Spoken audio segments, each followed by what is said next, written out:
Glad to see you. This is going to be well, I might as well start out with, it kind of blew my mind in a way, or would have, okay? So if you've noticed, I put up a new poster and I started to think about changing things around, but I moved the other Sergeant Pepper poster across the room. I play it several times a year. I've had this album since the 70s.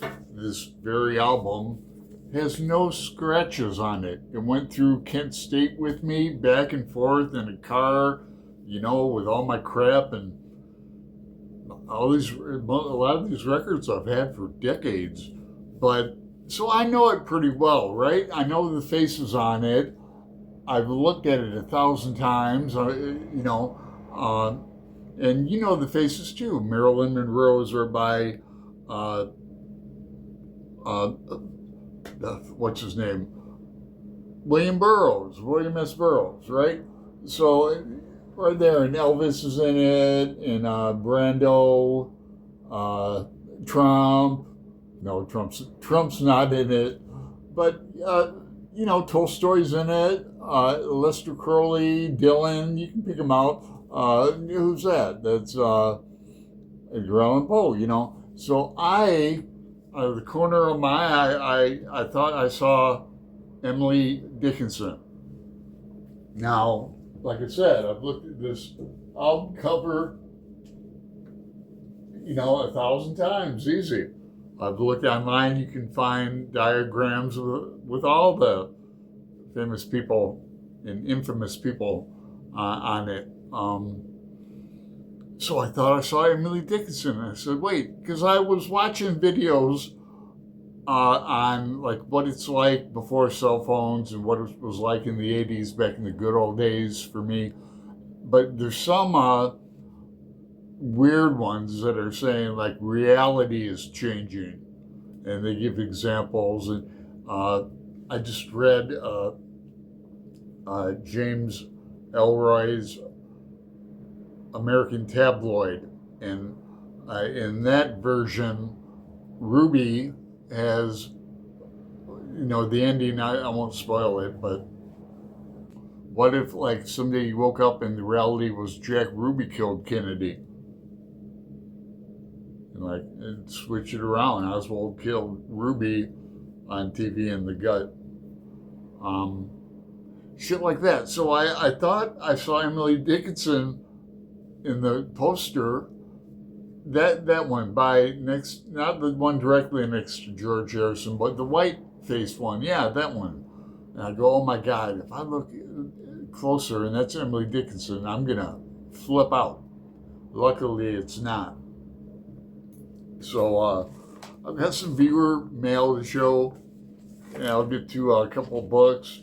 This is from Greg. He sent me it's not a menu, but it will go with the menu I have from 1996, where everything is drinks are like a pound. It was before the euro. But Greg sent me a Davy Burns pub, Davy Burns Memorial Pub, all about Joyce and the chapter in Ulysses. There's what is it? Fourth one, maybe fifth. Calypso, is it, where Bloom goes in for his Burgundy and not Gonzola, but some kind of cheese that begins with a G. But then he sent me a cool Joyce bookmark and a coaster, a Celtic coaster, direct from Dublin. So cool, huh? This is Clara. So I have some other coasters that Pat sent me too. Irish coasters. Another one from Joyce. Greg says I'm building a Joyce shrine back there. Maybe. So thanks, Greg. I appreciate it. Speaking of Ireland and a new release, I finished Land, and I'm rereading it. immediately. And my buddy reading partner, Pat, Book Chat with Pat, she went on a vacay, see some relatives and her, I think, great nephews. They're real small. So she talks to me about that and says, talk about that. So she doesn't do any reading on those vacations. I wouldn't either. It's lovely. We were talking about the night weather is comparable to Portland. It's still getting chilly at night where you have to close your window, but you close it, still have a little ceiling fan on. The weather's perfect for snoozing. So I was enamored by this novel.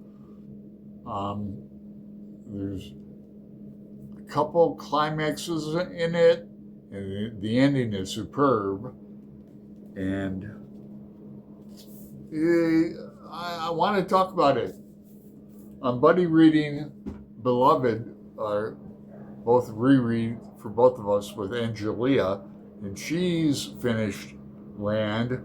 And I mentioned I wanted to talk about it, but she hasn't gotten back with me on that. Maybe she's not done. I thought she was finished. I'm going to be watching Citizen Kane tonight or over the weekend. That's one of my favorite movies. It's 1947, black and white, with Orson Welles, directed, starred. Did he write a screenplay too? I think he might have. Yeah, I studied this film in a film class back in the 80s at Kent State, and so I haven't really seen it yet.